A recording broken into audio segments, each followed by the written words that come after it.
হাজারো ব্যথা বেদনার পরে ফিরে আসনি তুমি আপন ঘরে। দিনের আলো তুমি সরিয়ে দিতে চলে গেলে মদিনায় মক্কা ছেড়ে। হে রাসূল তোমাকে ভুলি আমি কেমন করে। খেয়ে না খেয়ে দিন প্রচারের কাজে নিজেকে দিয়ে বিলিয়ে, তাই ফির কাফিরেরা চিনল নাই জালো। দুষ্ট ছেলেদের পিছু দিল লেলিয়ে। পাথরের আঘাতে ক্ষত বিক্ষত হয়ে সারা শরীর থেকে রক্ত ঝরে। হে রাসূল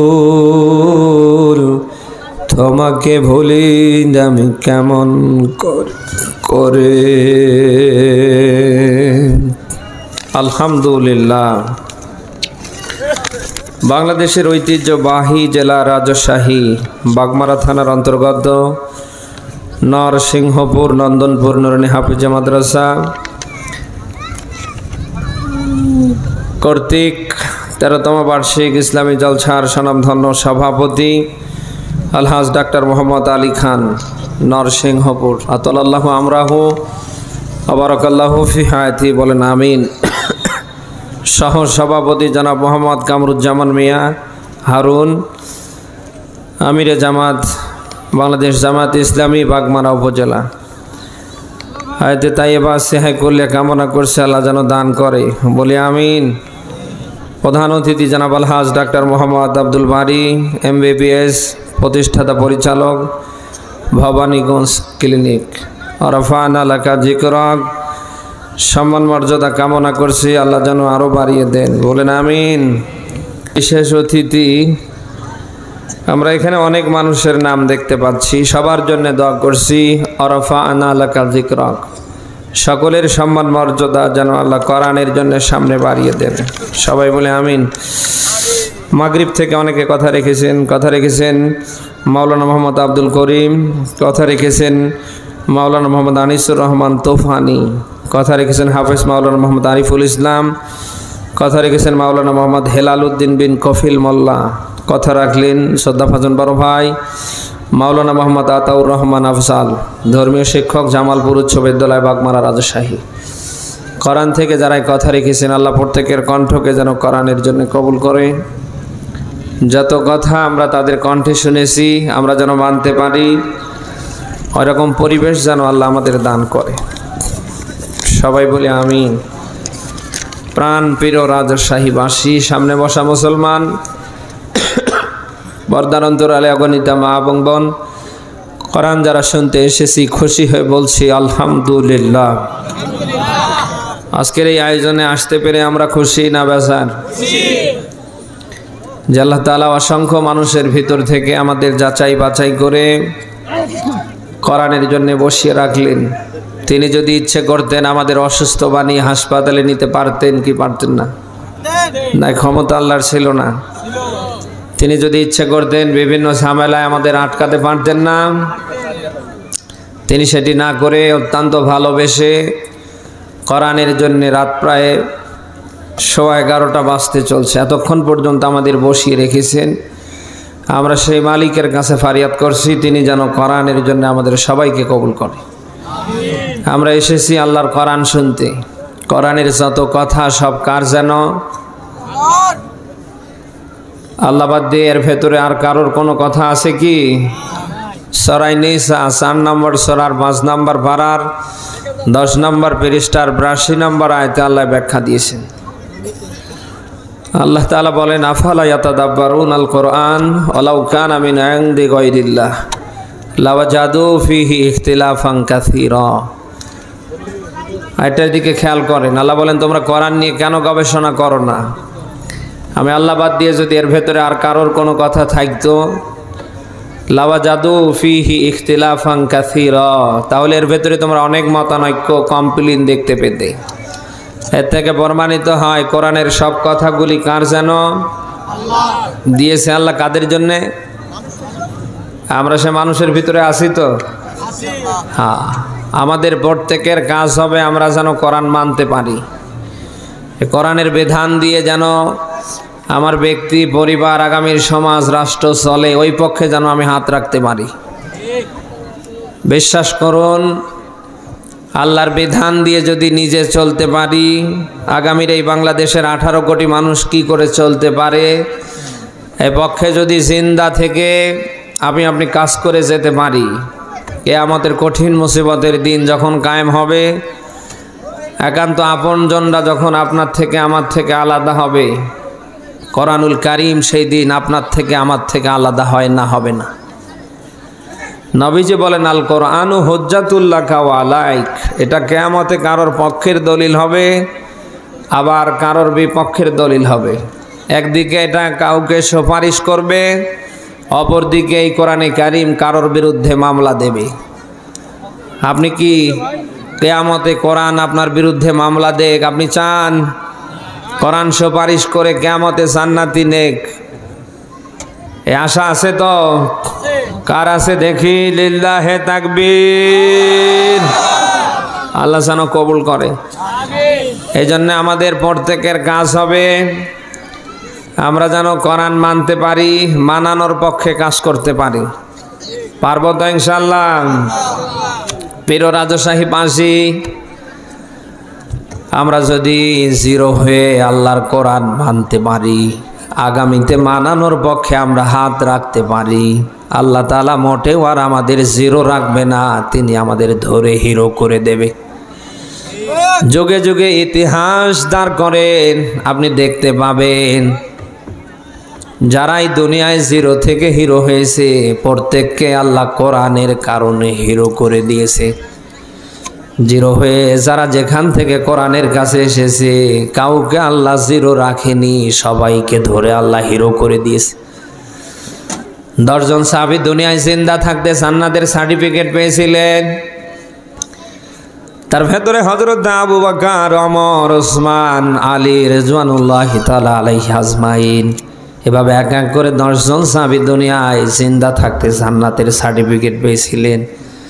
যত কারণে তারা দুনিয়ায় জিন্দা থাকতে জান্নাতের সার্টিফিকেট পেয়েছিলেন, তার ভিতরে অন্যতম কারণ আল্লাহর কোরআন।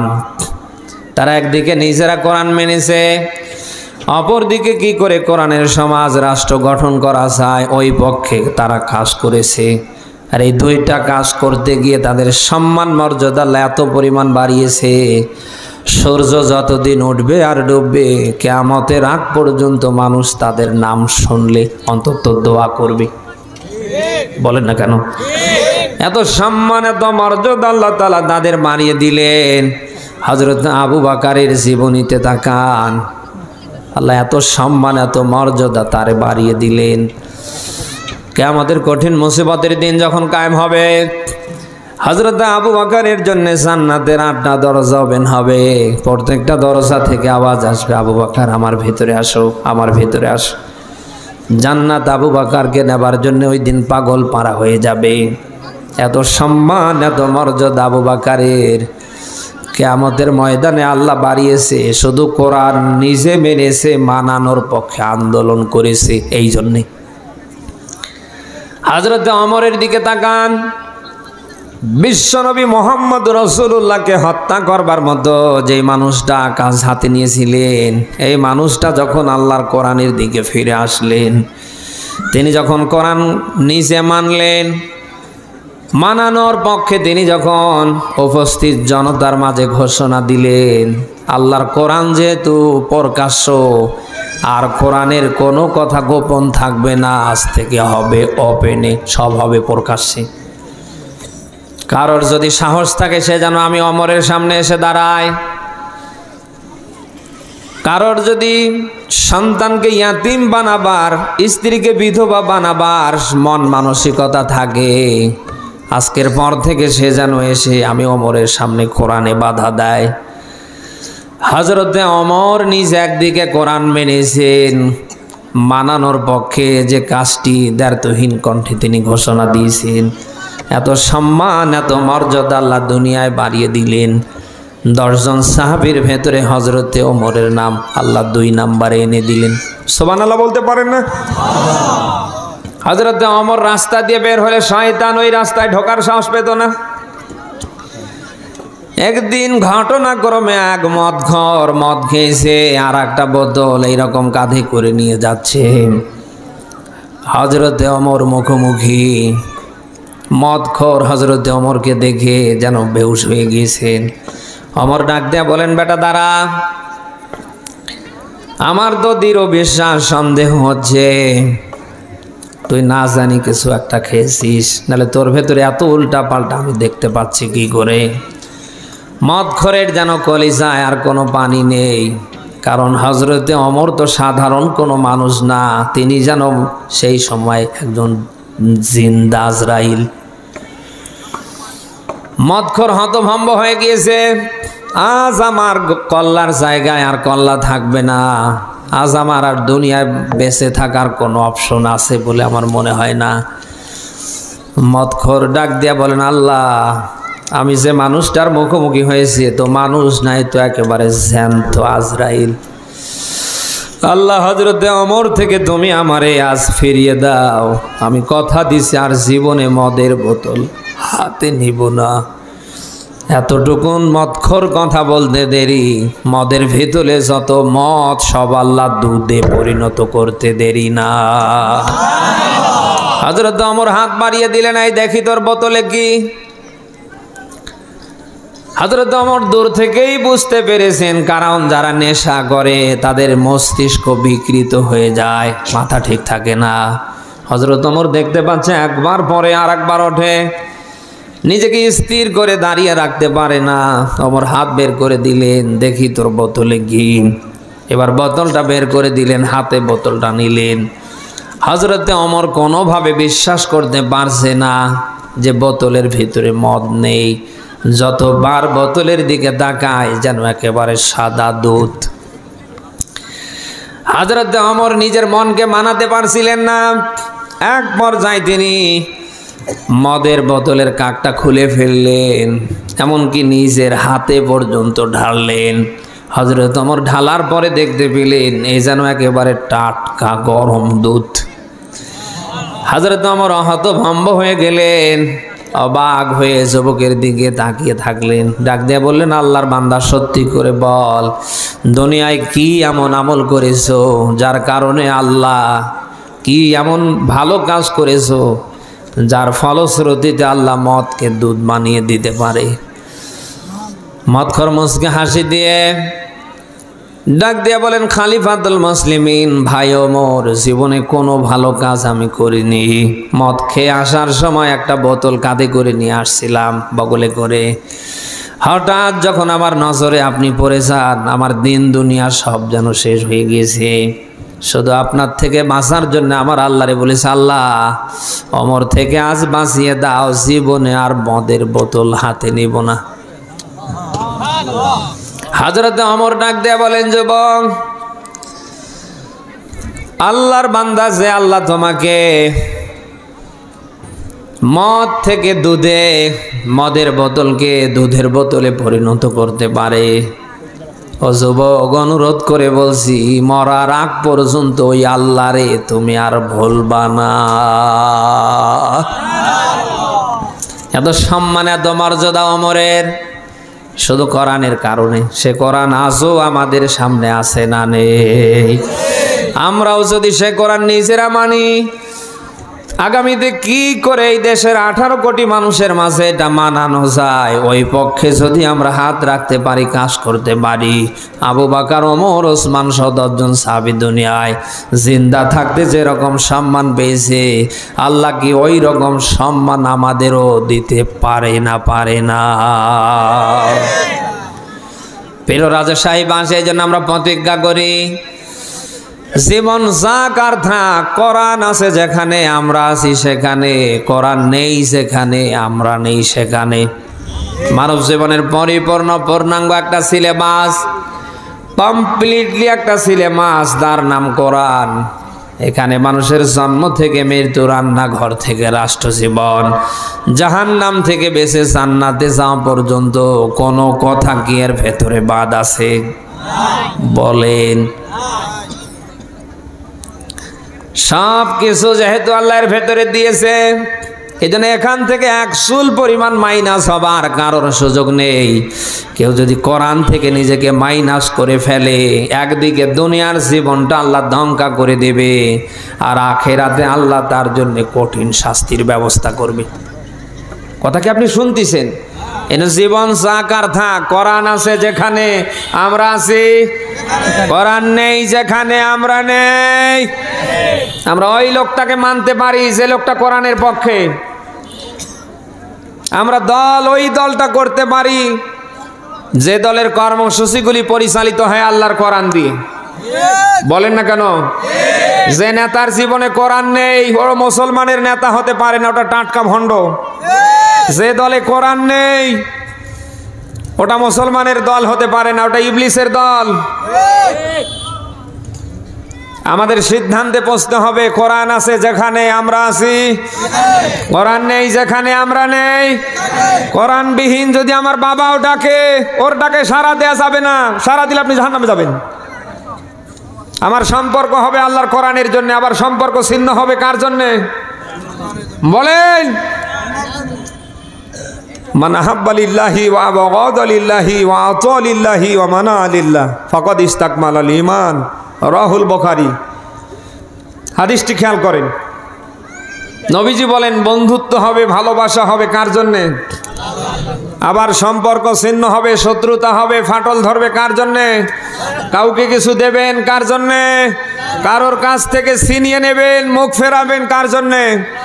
আল্লাহর জন্যে। যদি আপনি এই চারটা কাজ করতে পারেন, নবীজি বলেন ফাকাদ ইস্তাকমালাল ঈমান, আল্লাহ আপনার ঈমানটা কামেল করে দেবে। সুবহানাল্লাহ বলতে পারেন না? আমাদের সম্পর্ক হবে আল্লাহর কোরআনের জন্য, দ্বীনের জন্য, আল্লাহর জন্য, রসুলের জন্য। আবার সম্পর্ক ছিন্ন হবে আল্লাহর জন্য, রসুলের জন্য, তার বিধানের জন্য, দ্বীনের জন্য।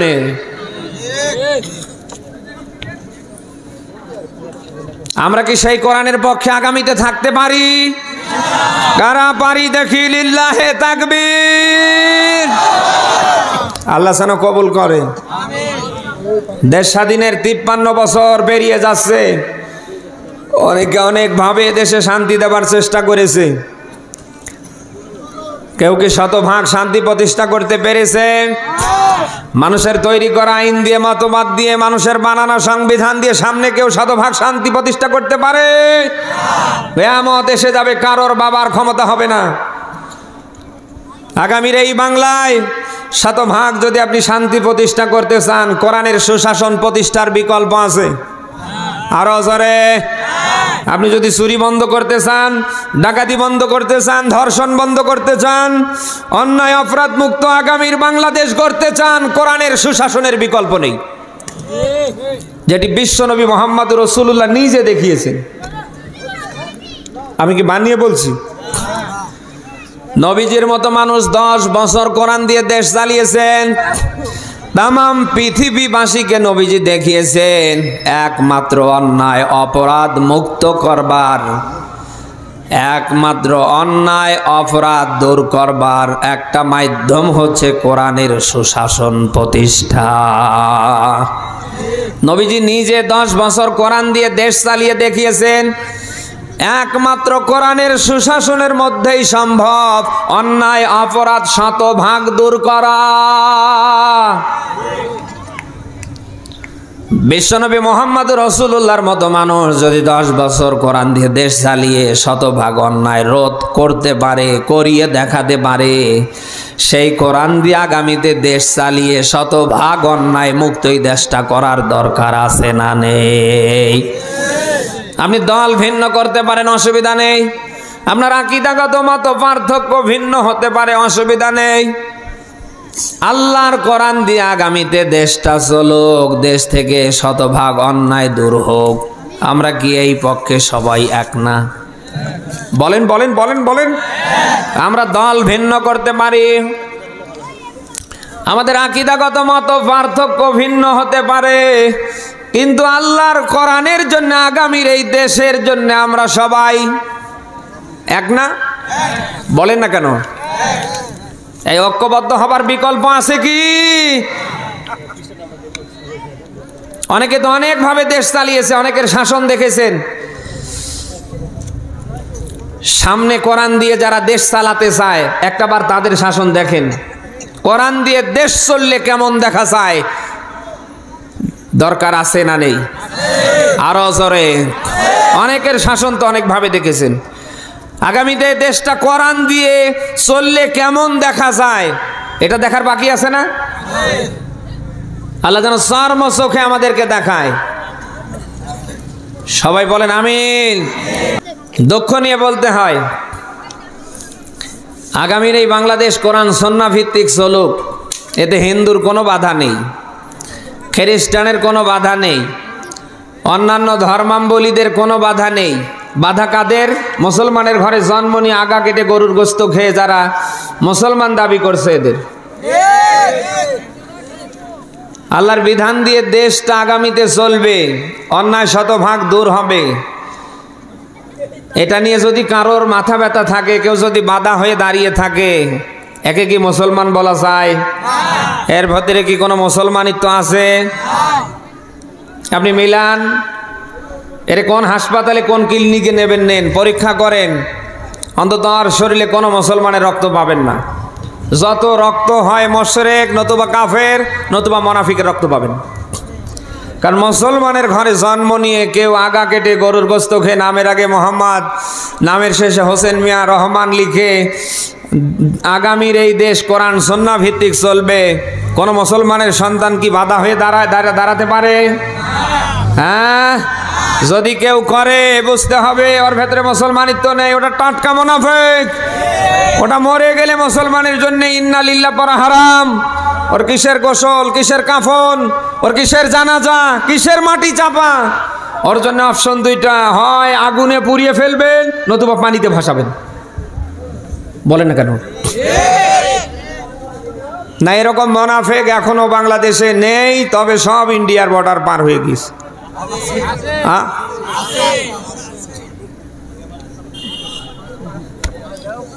অবাক করা সিনারি। নামাজ পড়ছে কোরআনের তেলাওয়াত দিয়ে একেবারে ফজর থেকে এশার পর্যন্ত, তাতে কোনো অসুবিধা নেই। মা বাবা মরে গিয়েছে, কোরআন খতম দিয়ে নিচ্ছে, তাতে কোনো অসুবিধা নেই। সেই কোরআনের সমাজ রাষ্ট্র গঠনের কথা বললেই তখন অনেকের অসুবিধা হয়ে যায়। বল না কেন? অনেকেরই মানে আর মাথা ঠিক থাকে না, একেবারে মসজিদ থেকে ময়দান পর্যন্ত গরম করে ফেলে। হুজুর সব জামাতি ইসলাম চরমনাইয়ের কথা বলছে। একই জামাতি ইসলামী চরমনাইয়ের কথা, হেফাজত খেলাফতের কথা। আপনি নামাজ পড়ছেন আল্লাহর কোরআন দিয়ে, অথচ সেই কোরআনের সমাজ রাষ্ট্র চান না। আপনার মতো হতভাগা কপাল পরা আর কে আছে আমারে বলেন, বলেন, বলেন। আকিমুস সালাহ, এ কথাটা যেন কার? আরো জোরে। নামাজ নিয়ে কথা বললে আপনার সমস্যা নেই, কিন্তু আকিমুদ্দিন, দিন প্রতিষ্ঠা নিয়ে কথা বললে আপনার সমস্যা আসে কেন? যে আল্লাহর বক্তব্য হচ্ছে আকিমুস সালাহ, সেম ওই কথাই আল্লাহর হচ্ছে আকিমুদ্দিন। আকিমুস সালাহ এটা মানতে আপনার কোনো মাথা ব্যথা আসে না, আপনার কোনো সমস্যা হয় না। কিন্তু আকিমুদ্দিন, দিন প্রতিষ্ঠার ব্যাপারে আল্লাহর বিধান দিয়ে সমাজ চলবে, রাষ্ট্র চলবে, তখন আপনার সমস্যা হয় কেন? আপনি যতই নামাজ পড়েন, রোজা রাখেন, আপনি যত বড় দাড়ি রাখেন, যত বড় টুপি পরেন, যত বড় পাগড়ি পরেন, আপনি যতবারেই হজ করেন, ওমরা করেন, তামাম পৃথিবীতে সবচেয়ে ভালো কাজটাও যদি করেন, আল্লাহর বিধান জমিনে কায়েম হবে, আল্লাহর দিন জমিনে জিন্দা হবে। আমার আল্লাহর বিধান দিয়ে আগামীতে সমাজ চলবে, রাষ্ট্র চলবে। আপনি যদি এই দিকে ন্যূনতম সমর্থনটুকুনো দিতে না পারেন, আপনি নামাজ পড়তে পারেন, রোজা রাখতে পারেন, হজ ওমরা করতে পারেন, বিশ্বনবী মুহাম্মদ রাসূলুল্লাহর স্পষ্ট বার্তা আপনি মুনাফিক। তার বাস্তব কথা বলছে রাসূলের সাহাবী আব্দুল্লাহ ইবনে উবাই। রসুলের পিছনে নামাজ আদায় করেছে, রসুলের কোরআন তেলাতের মাধ্যমে কোনো সমস্যা ছিল না। সেই রসুল যখন মদিনায় কোরআন দিয়ে 10 বছর দেশ চালার জন্য ডাক দিলেন, তখন এই সেই সাহাবী আব্দুল্লাহ ইবনে উবাই কিন্তু সর্বপ্রথম ভেগে গিয়েছে। আপনি কথা শুনতেছেন? রসুলের পিছনে মুনাফিকরা নামাজ পড়েছে কোরআনের তেলাওয়াত দিয়ে, তাতে কারোর কোনো মাথা ব্যথা ছিল না, কারোর কোনো কমপ্লেইন ছিল না। সেই রসুল যখন আবার কোরআন দিয়ে দেশ চালার ঘোষণা দিয়েছে, তখন এই মুনাফিকদের মাথা ব্যথা শুরু হয়েছে। বলেন কেন? কি বলছি আবেগ দিয়ে নাই, অন্তত বিবেক দিয়ে কথা করি না, বার চেষ্টা করেন। আপনি যাই হন না কেন, আপনি যেই করেন না কেন, আগামীর এই দেশ কোরআন সুন্নাহ ভিত্তিক চলবে, শতভাগ অন্যায় অপরাধ মুক্ত হবে।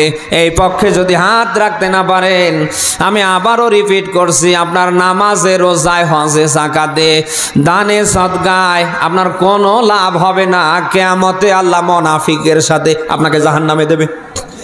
কিয়ামতে কি কোনো মুনাফিককে আল্লাহ জান্নাত দেবে? বলেন।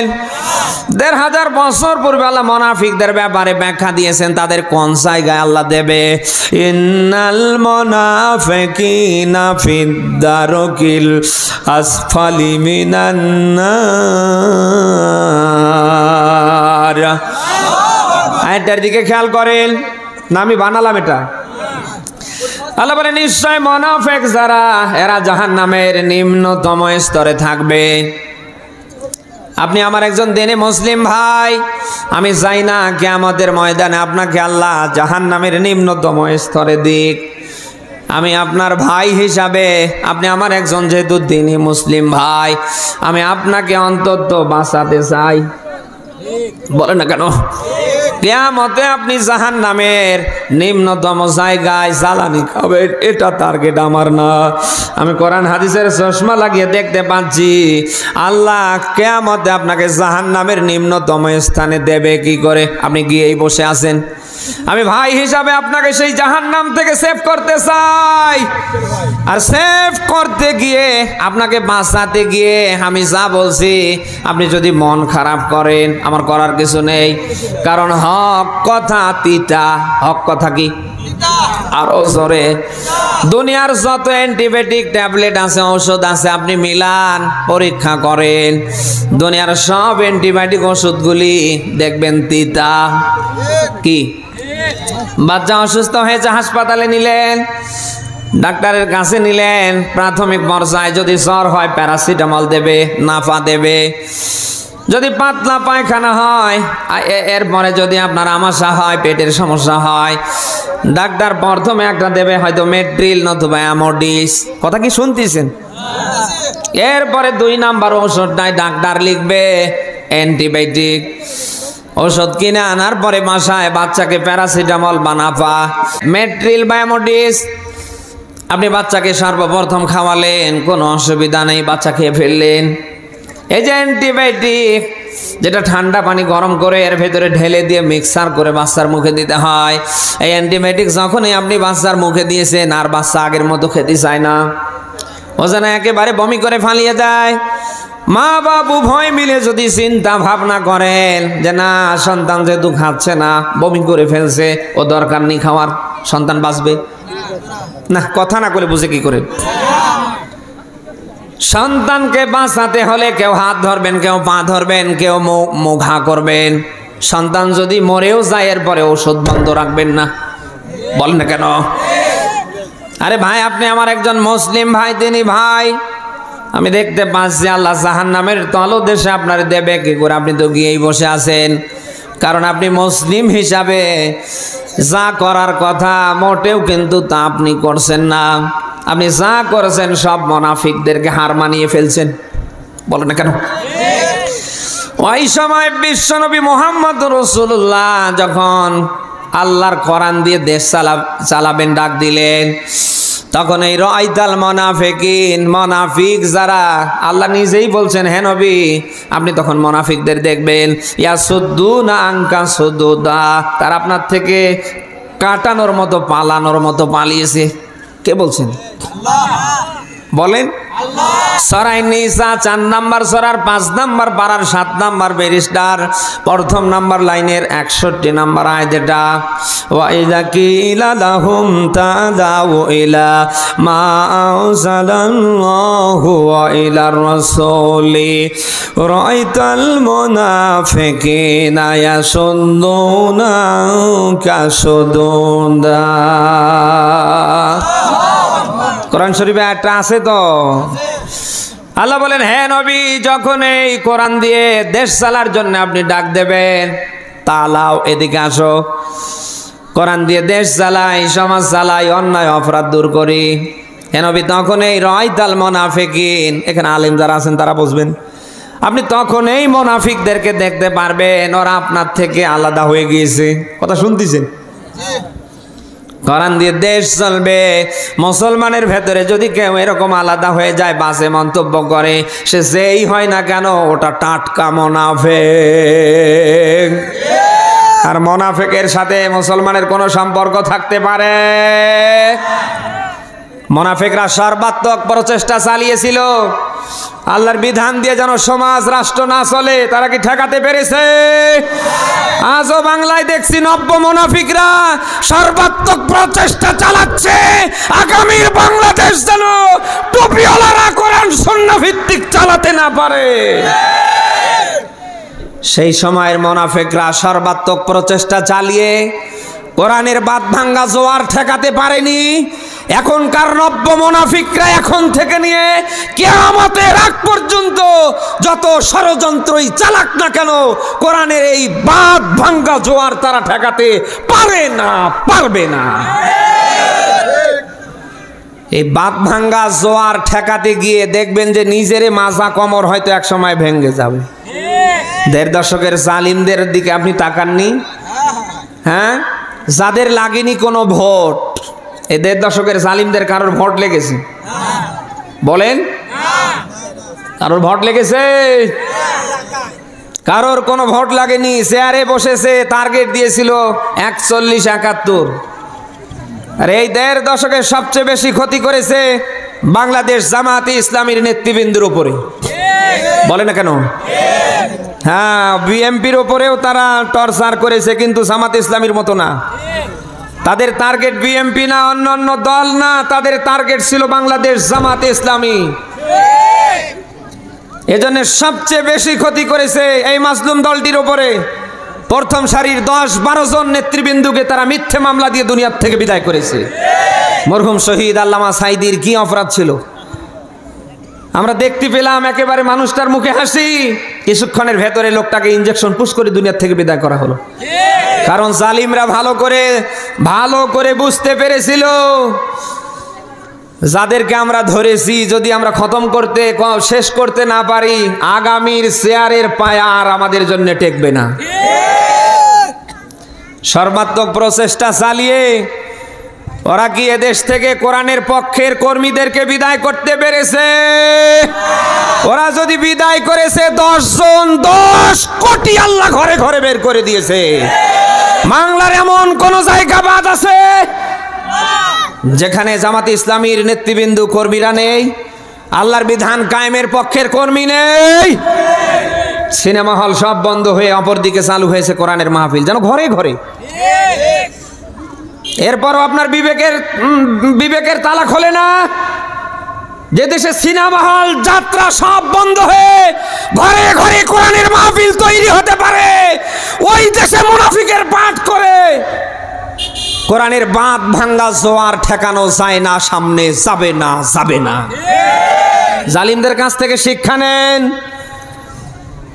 তারা কোরআনের পক্ষের কর্মীদেরকে শেষ করতে গিয়ে আজ দেখেন ওরাই মাইনাস হয়ে গিয়েছে। শুধু মাইনাস না, একেবারে শিকড় সহ আউট করে ফেলেছে। বলেন না কেন?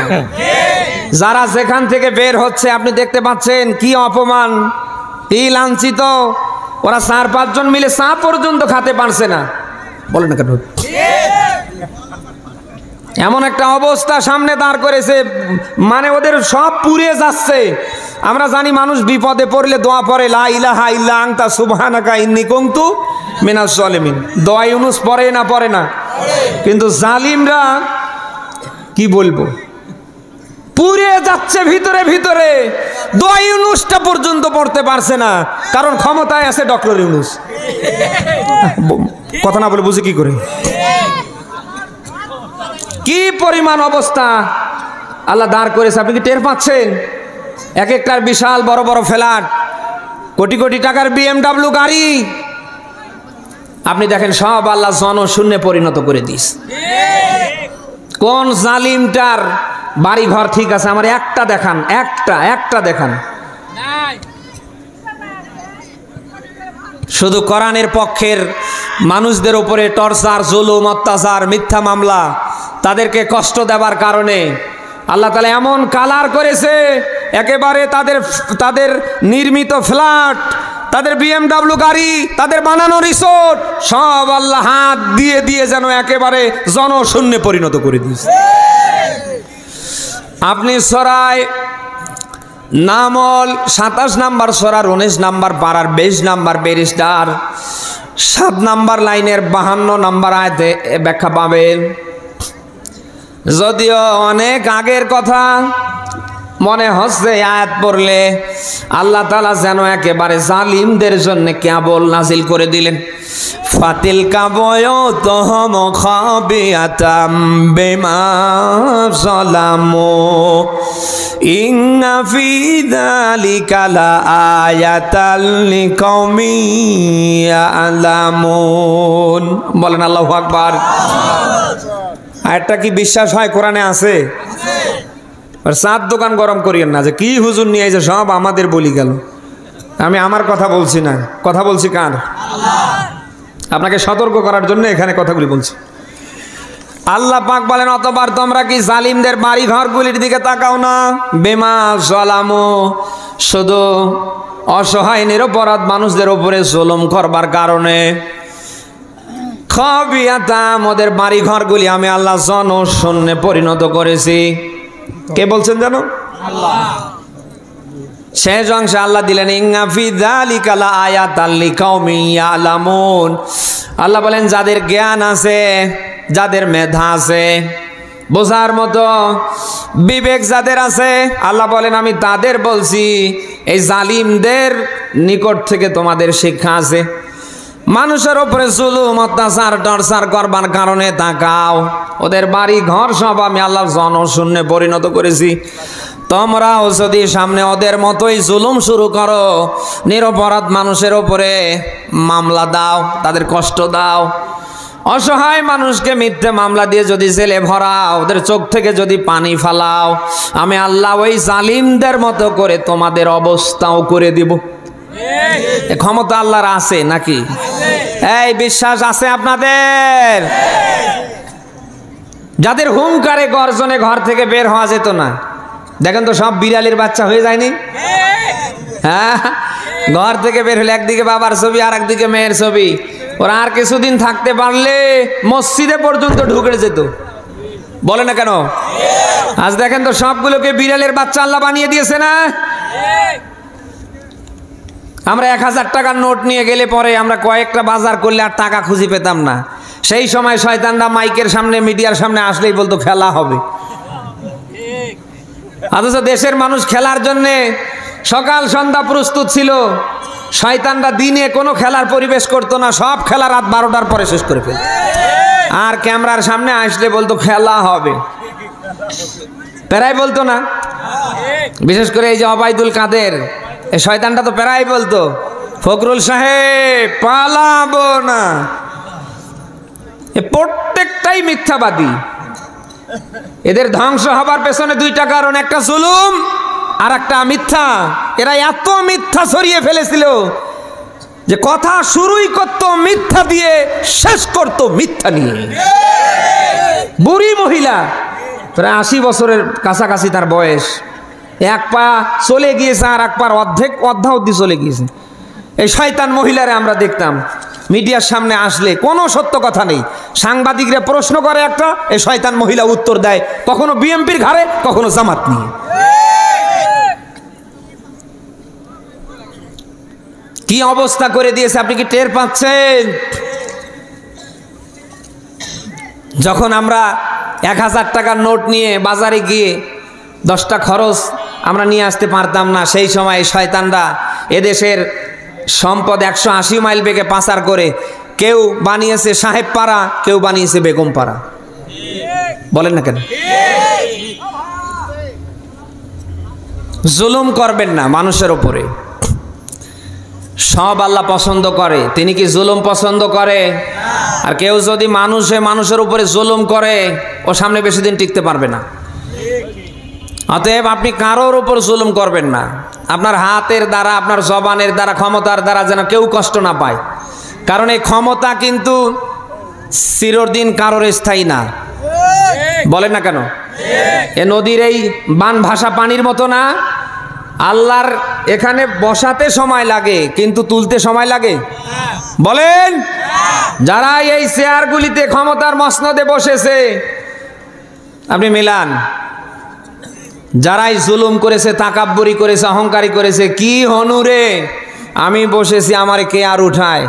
সব শেষে আমরা দেখেছি, দিন শেষে এমনকি অনেককে আল্লাহ জুতা পর্যন্ত পিটিয়ে উঠিয়েছে। বলেন না কেন? অতএব এই ক্ষমতা এটা ক্ষণস্থায়ী, বান ভাষা পানির মতো, এই আছে এই নেই। এই ক্ষণস্থায়ী ক্ষমতাকে পুঁজি করে কোন নিরপরাধ অসহায় মানুষের উপরে জুলুম, অত্যাচার, টর্চার করবেন না। তাহলে দুনিয়াও শেষ হবে, আখিরাতও শেষ হবে। বলে না কেন? এমন জীবন করিবেন গঠন, মরে যাবার পরে অন্তত মানুষ যেন তাহাজ্জুদ পড়ে হাত তুলতে পারে, অথবা আপনার জানাজা পর্যন্ত আসতে পারে। আপনি কি ওই রকম জীবন গঠন করতে পেরেছেন? আপনি এমন জীবন গঠন করে ফেলেছেন, এখনো মরেননি, আরো হয়তো আজরাইল আসতে 10 বছর বাকি আছে। কোন রকম মানুষ একটু শুনেছে যে আপনি অসুস্থ, সবাই ফেসবুকে স্ট্যাটাস দেওয়া শুরু করেছে, শয়তানটা যেন আর ফিরে না আসে। বলেন না কেন? এখন মরেননি, আরো 10 বছর আজরাইল আসতে বাকি আছে। এই যদি হয়, মরে গেলে আপনার কি হবে? কারোর হাত খালি থাকবে না? কথা না বলে বুঝি কি করে? আপনি কি দেখতে পাচ্ছেন না কত মানুষ মরে যায়? কোন মানুষ তার জন্য দোয়াও করে না, কোন মানুষ আফসোসও করে না, বরং ফেসবুক গরম করে ফেলে, সবাই লিখে আলহামদুলিল্লাহ। সূরা দখানের 29 নম্বর আয়াতে ব্যাখ্যা পাবেন। ১,৫০০ বছর পূর্বে আল্লাহ ব্যাখ্যা দিয়েছেন, ফামা বাকাত আলাইহিমুস সামাউ ওয়াল আরদ ওয়া মা কানু মুনজারিন। বলেন আল্লাহু আকবার। আয়াতটার দিকে খেয়াল করেন। আল্লাহ বলেন, অতঃপর এমন কিছু মরণ আছে, এমন কিছু মানুষ আছে যাদের মৃত্যুতে আসমানও কাঁদে না, জমিনও কাঁদে না, বরং সবাই মিলে বদদোয়া করে। আমা কানু মুনজারিন, আর তাদেরকে অবকাশও দেয়া হয় না, অপর সিস্টেম দাঁড় করুন। আবার এমন কিছু মানুষ আছে যারা মরে গেলে শুধু আসমান জমিন বলে কথা না, গর্তের পিপিলিকা থেকে ফেরেশতারা পর্যন্ত দোয়া করতে থাকে। তার বাস্তব প্রমাণ মরহুম শহীদ আল্লামা সাঈদী রাহিমাহুল্লাহ। তার ইন্তেকালের পরে ফেসবুকের এমন কোন আইডি বাদ ছিল না যে আইডিতে মানুষ তার ছবি পোস্ট না করে দোয়া না করেছে। এই ১.৫ দশকের জালিমরা তার লাশটাকে ৪ দেয়ালের মাঝখানে বন্দি রেখে এই কবর দেবার সিদ্ধান্ত করেছিল। বলেন না কেন? এরপরে আমরা আল্লামা সাঈদী ফাউন্ডেশনে নিজের চোখে দেখেছি, লক্ষ লক্ষ মানুষ তার জানাজায় উপনীত হয়েছে। এমন কোন মানুষের চোখ বাদ যায়নি যে তার চোখ থেকে পানি না ঝরেছে। আল্লাহ বলেন, এমন কিছু মানুষ আছে ওরা মরে গেলে আসমানও কাঁদে না, জমিনও কাঁদে না, বরং সবাই বদদোয়া করে।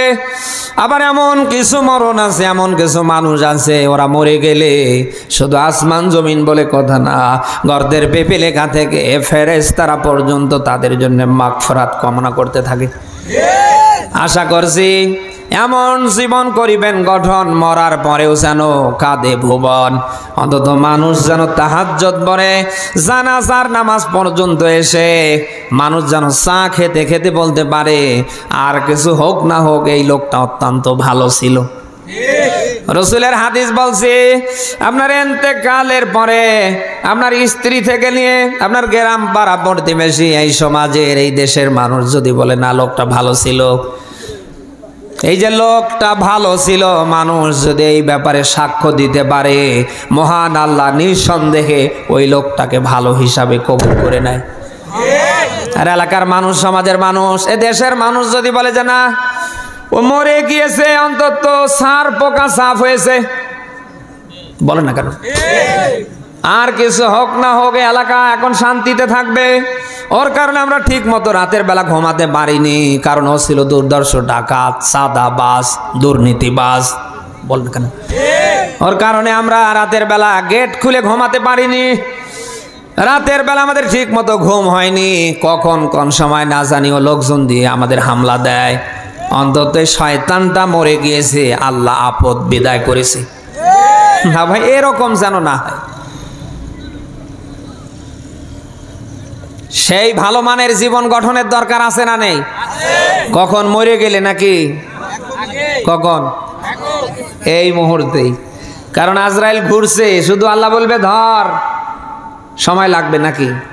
না, আপনাকে আল্লাহ যখন আজরাইল পাঠাই দেবে, তখন আজরাইল বলবে যে না আর অসুবিধা নেই, আর 5-7 বছর খা, কি খাবি খা, নাকি? এ কথা বলবে নাকি? আহা, লা ইয়াস্তাখিরুনা সাআতাও ওয়ালা ইয়াস্তাকদিমুন। আজরাইল যদি কারোর সামনে আসে, সে যেই হয় না কেন, তাকে সামনেও যেতে দেবে না, পিছাতেও দেবে না। আপনি কথা কি শুনতেছেন? জানি না সেই আজরাইল কার সামনে কয়দিন আসার বাকি আছে। এখনো সময় আছে, পারলে ফিরে আসেন। যা করছেন ছেড়ে দেন, বন্ধ করেন, ভালো কিছু করার চেষ্টা করেন। আপনি যদি বলেন যে না আর কিছুদিন এভাবে খেয়ে যাই, তারপরে যাহাই হবে, বিশ্বাস করুন আজরাইল আসলে সামনেও যেতে পারবেন না, পিছনেও ফিরাতে পারবেন। কোনো সুযোগ আছে কি? সেই আজরাইলকে সামনে রেখে আমাদের ব্যাক করার, ফিরে আসার দরকার আছে না নেই? আমরা কারা পারি দেখি, লিল্লাহে তাকবীর। আল্লাহ যেন আমাদের ওই রকম যোগ্যতা দান করে। সবাই বলি আমিন। আমি আপনাদের সামনে সূরা মাইদা 5 নম্বর সূরার 7 নম্বর পারার 19 নম্বর পৃষ্ঠার 74 নম্বর আয়াত পড়েছি। আমি কি ব্যাখ্যায় যাব না শেষ করে দেব? আচ্ছা, একটু সবাই মিলে জবান খুলে পড়েন, আউযু বিল্লাহি মিনাশ শাইতানির রাজিম, বিসমিল্লাহির রহমানির রহিম। আফালা ইয়াতুবুনা ইলাল্লাহি ওয়া ইয়াস্তাগফিরুনা ওয়াল্লাহু গফুরুর রহিম।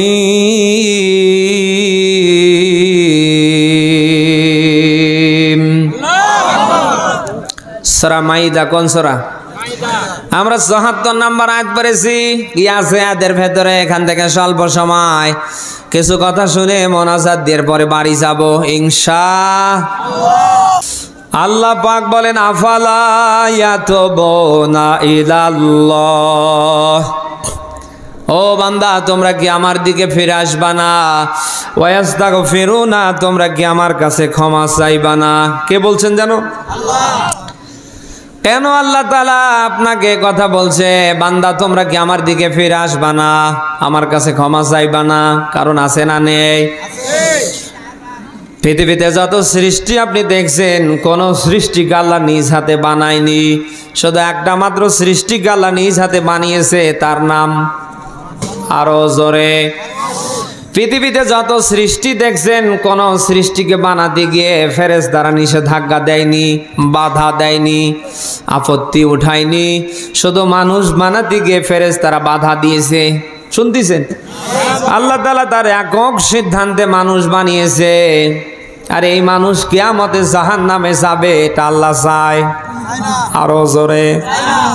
এজন্য আল্লাহ নিজেই আহ্বান করছে, ও বান্দা বান্দিরা আমার দিকে কি ফিরে আসবা না? ওয়াস্তাগফিরুনা, তোমরা কি আমার কাছে ক্ষমা চাইবা না? তোমরা যদি আমার দিকে জিন্দা থাকতে ফিরে আসতে পারো, আমার কাছে যদি ক্ষমা চাইতে পারো, আমি আল্লাহ বলছি যা করেছো সব আমি আল্লাহ মাফ করে দেব। সূরা জুমারের 54 নম্বর আয়াতের প্রথম অংশে আপনি এই কথাই পাবেন, ওয়ানিবু ইলা রাব্বিকুম ওয়াসলিমু লাহ। আল্লাহ বলেন, ও বান্দা আমার দিকে ফিরে আসো, ওয়াসলিমু লাহ, আমার কাছে সারেন্ডার করো, আমার কাছে নত হও, ভুল স্বীকার করো, ডাক দিয়ে বলো, আল্লাহ এতদিন যা করেছি আমি ভুল করেছি, ও আল্লাহ আর সামনে করব না, তুমি মাফ করে দাও। আল্লাহ বলেন, কেউ যদি আমার দিকে 1 নম্বরে ফিরতে পারে, 2 নম্বরে আমার কাছে ভুল স্বীকার করতে পারে, ও যত বড়ই অপরাধ করুক না কেন, ওর অপরাধ যদি পাহাড় পর্বতের সমান হয়, আল্লাহ বলেন আমার ক্ষমতা আর নিচে না তার উপরে, ওর অপরাধ আমি আল্লাহ বলছি আমি মাফ করে দেব। আপনি অপরাধ করেছেন, তাতে কি হয়েছে? এতদিন ঠিক মতো আল্লাহর বিধান মানেননি, রসুলের সুন্নাহ মানেননি, ইসলামের ফরজ বিধানগুলি মানেননি, এতদিন ঠিকঠাক মতো নামাজ কালাম পড়েননি, তাতে কি হয়েছে? আপনি যেন নিরাশ না হন, হতাশ না হন, আল্লাহ আপনাকে যেন অবিচল থাকার ব্যাপারে টার্গেট দিচ্ছে। লা তাকুনাতু মির রাহমাতিল্লাহ, ও বান্দা যা করেছো অসুবিধা নেই, আমার রহমত থেকে নিরাশ হইও না। ইন্নাল্লাহা ইয়াগফিরুয যুনুবা জামিআ, আমি আল্লাহ মাফ করব তোমার জীবনের সব গুনাহ। এই মাফ করতে চাই কে? রাতের 1/3 তিনি প্রথম আসমানে নেমে আসেন, প্রতিনিয়ত তিনি এই কথাগুলি বারংবার বলতে থাকেন, কে আছো আমার বান্দা বান্দিগণের ভেতরে, তোমরা আমার কাছে ক্ষমা চাও, আমি আল্লাহ বলছি তোমাদের আমি মাফ করব। কে বলে? আল্লাহ। 99 ভাগ মহাব্বত আল্লাহর হাতে, আর 1 ভাগ মহাব্বত তামাম সৃষ্টিকুলের ওপরে। সামান্য 1 ভাগ মহাব্বতের কিছু ছিটা ফোটা আমরা মানুষ আমরা পেয়েছি। এই মুহূর্তে কথা বলতে গিয়ে যদি আমার বড় ধরনের কোনো দুর্ঘটনা হয়, আপনারা কেউ কিন্তু ছেড়ে যাবেন না, অন্তত আমাকে হাসপাতাল পর্যন্ত নেবার চেষ্টা করবেন। আমার কিছু হলে আমার স্ত্রী, আমার সন্তান সন্ততি, আমার মা বাবা ভাই বোন কেউ কিন্তু ঠিক থাকতে পারবে না। সামান্য এতটুকুন মহাব্বতের সেটা ফোটা পাবার পরে যদি এই অবস্থা আমার সাথে আপনার হয়, আমার স্ত্রীর সাথে, আমার ছেলে মেয়ে, মা বাবা ভাই বোন আত্মীয় স্বজনের সাথে যদি এই হয় যে আল্লাহর হাতে 99 ভাগ মহাব্বত আছে, আপনাকে বলছি ওই আল্লাহর কেমন লাগছে আপনি কি টের পাচ্ছেন? বারবার আপনার দিকে তাকিয়ে আছে, আমার বান্দা কখন কোন সময় আমার দিকে ফিরে আসবে, খালি শুধু এতটুকুন বলবে আল্লাহ ভুল করেছি, সঙ্গে সঙ্গে আমি আল্লাহ মাফ করে দেব। আমি প্রায় বলি এক মূর্তি পূজকের ঘটনা, 27 বছর ধরে তিনি মূর্তির সামনে সনাম সনাম সনাম বলে কাটিয়েছে। তাদের দেবতার একটা নাম সনাম, নাম কি? আরো জোরে।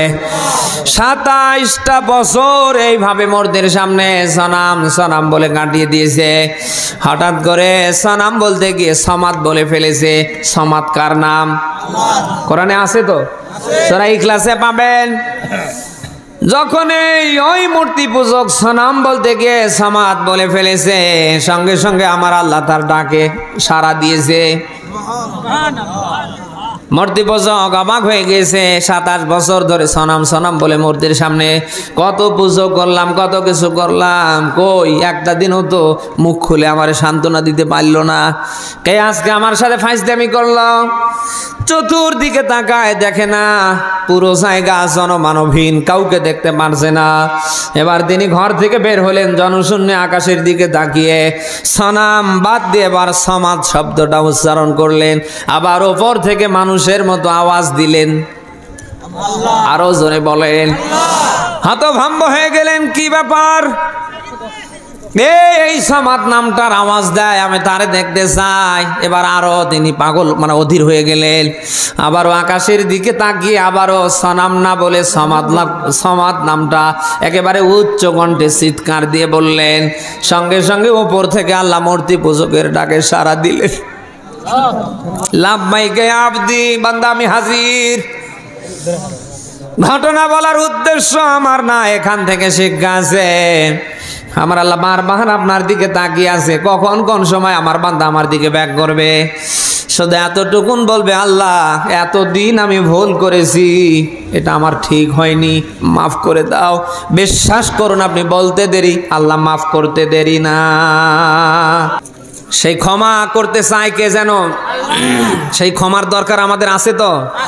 বিশ্বাস করুন, জিন্দা থাকতে যদি নিজের অপরাধ নিজে মুক্ত করে মরতে না পারি, জাহান্নাম ছাড়া কপালে জায়গা নেই। আল্লাহ কিন্তু সুযোগ দিচ্ছে, দিনের পর দিন আপনাকে আমাকে ছাড় দিচ্ছে না। তাই বলে কি ছেড়ে দেবে সব সময়? এখন সুস্থ আছি, কালকে তো অসুস্থ হতে পারি। কিসের ধান্দায় কি করছেন বলেন তো? কি নিয়ে যেতে পারবেন? কেউ কিছু দেবে? জীবনের শেষ সম্বল 3 টুকরো সাদা কাপড়, এছাড়া বেশি কিছু হয় না? রাজশাহীতে একের লেপ তো সব সহ কমপ্লিট করে দেয়। হ্যাঁ, জীবনের শেষ সম্বল 3 টুকরো সাদা কাপড়, এর বেশি তো আর নেই। এই যদি আপনার আমার শেষ সম্বল হয়, আপনি কিসের জন্য কি করছেন? হালাল কোনটা হারাম কোনটা সব একাকার করে আজ যা করছেন, এর হিসাব আপনার ছেলে মেয়ে দেবে? আপনার স্ত্রী দাঁড়াবে? কেউ দাঁড়াবে না।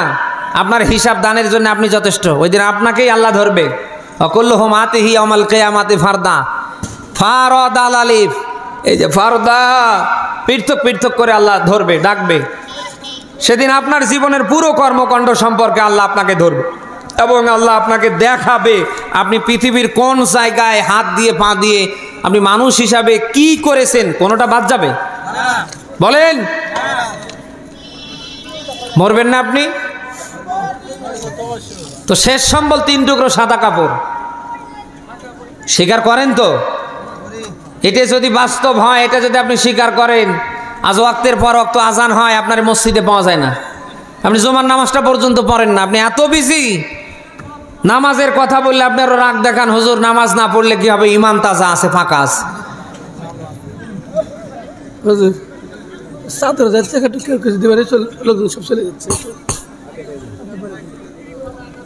না, এগুলি করা যাবে না ভাই, কিচ্ছু নিয়ে যেতে পারবেন না। সেই আল্লাহ তাআলা আহ্বান করছে, আমার দিকে ফিরে আসো। যেহেতু আমরা কেউই থাকবো না, সবাই যেহেতু চলে যাব, জীবনে অপরাধ করেছি, আমরা যেন নিরাশ না হই, আমরা যেন আল্লাহর রহমতের আশা করি। পারবো তো? আমাদের আদি পিতা আদি মাতা আদম আর হাওয়া অপরাধ করেছিল, আমাদের দ্বারাও অপরাধ হবে। অপরাধ করবার পরে তারা বসেছিল না, ওরা আল্লাহর কাছে মাফ চেয়েছিল, ক্ষমা চেয়েছিল, আল্লাহর কাছে নত হয়ে এ কথা বলছিল, আল্লাহ আমাদের যদি মাফ না করো, তুমি যদি আমাদের উপর দয়া না করো, আমরা ধ্বংস হয়ে যাব। শুনতেছেন? আদম হাওয়া অপরাধ করবার পরে এই 2টা কথা বলেছিলেন। আমরা আদম হাওয়ার কি সন্তান না? আদম আর হাওয়া যদি এই 2টা কথা বলে অপরাধ থেকে বাঁচতে পারে, আমরা যা করেছি অসুবিধা নেই। আমরা যদি আদম আর হাওয়ার মতো আল্লাহর কাছে আমরা ফিরতে পারি, ভুল স্বীকার করতে পারি, নত হতে পারি, আদম আর হাওয়াকে আল্লাহ যেমনি মাফ করেছে, তিনি আমাদেরকেও মাফ করতে পারে। বিশ্বাস আছে?